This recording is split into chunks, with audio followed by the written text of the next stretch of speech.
Bonjour et bienvenue sur la chaîne des Fous de Normandie. Aujourd'hui, on va parler encore une fois d'une évidence de bon sens, mais qu'il s'agit parfois de rappeler parce que elles semblent parfois être oubliées, ces évidences, et en particulier sur les réseaux sociaux. Alors, l'évidence du jour, c'est que savoir n'est pas toujours suffisant ou savoir n'est pas toujours nécessaire pour agir.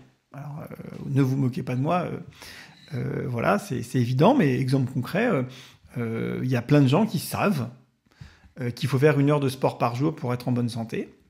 Je dis ça, c'est beaucoup plus technique que ça, j'ai fait des vidéos sur le sport, mais en gros, on va faire simple, d'accord? Et bien, pourtant, l'écrasante majorité des gens ne le font pas. Voilà. Alors, il y a plein de raisons à ça. Il y a plein de gens qui ne peuvent pas, parce qu'ils n'ont pas le temps. Bon. Il y a plein de gens qui ont le temps, mais qui ne le font pas, parce qu'il y a 1 milliard de choses qui font qu'on peut ne pas faire quelque chose, alors qu'on sait que c'est vrai. D'accord?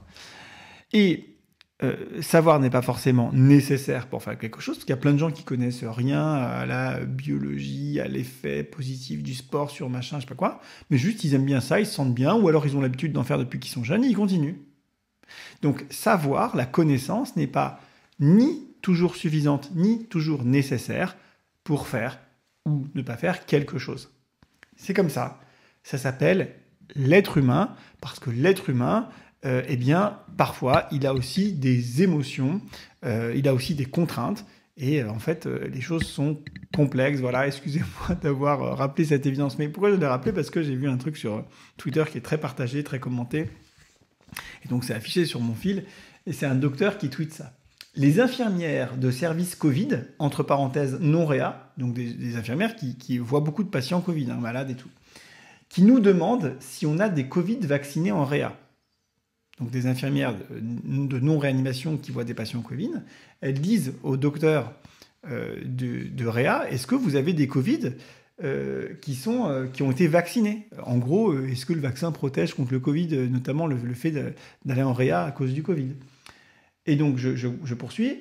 Et que quand on leur dit non, sous-entendu non, on n'a pas de patients vaccinés en réa qui souffrent de Covid, elles envisagent, entre guillemets, peut-être de se faire vacciner, fermez les guillemets. Et le peut-être est en majuscule. Et donc, la personne de commenter, je ne dirai rien, mais je pense fort, MDR, mort de rire. Et en dessous, la personne marque, vraiment, ça me choque, un. Bon. Alors, il ne faut pas se choquer de ça. Ça s'appelle l'humanité, ça s'appelle les émotions, ça s'appelle la peur. C'est pas forcément un manque d'information, parce que ces infirmières, elles voient des patients Covid, elles savent que ça existe, elles sont formées, informées, elles ont été à l'école et puis elles ont une formation continue. Bref, savoir n'est pas toujours suffisant. Voilà, c'est une évidence, et donc il ne s'agit pas de les afficher sur les réseaux pour qu'elles changent d'avis, parce qu'en fait ça ne changera rien à leur avis.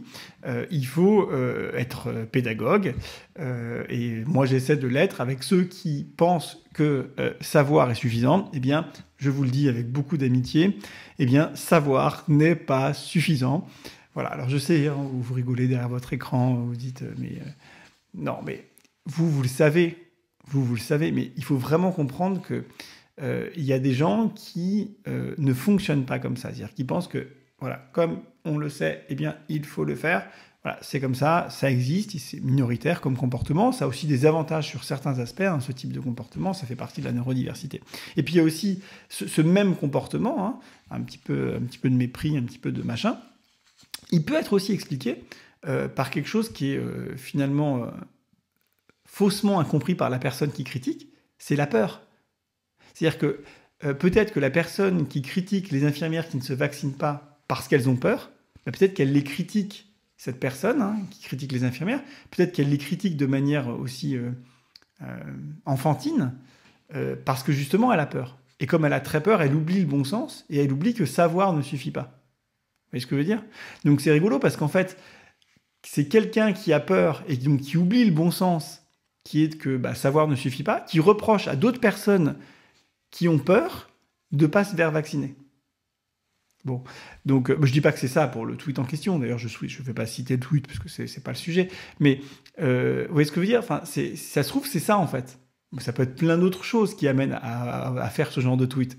D'abord, c'est le plus fréquent, c'est regarder comme je suis quelqu'un de responsable et comme les gens différents de moi sont des irresponsables qui ne se vaccinent pas, qui envisagent peut-être de se faire vacciner.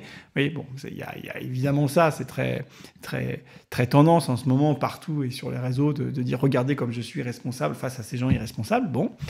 Et puis, bah, il y a encore infiniment d'autres, une infinité de possibilités autres qui amènent à ce type de comportement. Et donc, il n'est absolument pas question de me mettre, de dire que cette personne qui avait ce tweet-là, c'est telle explication que je viens de donner ou telle autre, ou encore peut-être une autre, je n'en sais rien, et c'est pas le sujet. Simplement, l'idée, c'est d'utiliser ce tweet pour faire un petit peu de psychoéducation et de rappeler à tout le monde, mais je sais que vous le savez, que savoir n'est ni suffisant, ni nécessaire pour adopter un comportement bon ou pour écarter un comportement mauvais.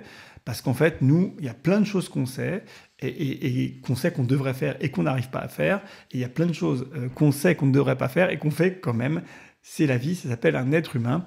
Et puis, si ça vous intéresse, abonnez-vous, partagez, commentez. Mettez la petite cloche si vous abonnez, ça c'est très important parce qu'il va y avoir le live des 40 000 abonnés là, qu'on va faire là, je pense, du coup, à mon avis, dimanche soir. Tiens, je vous l'annonce en direct.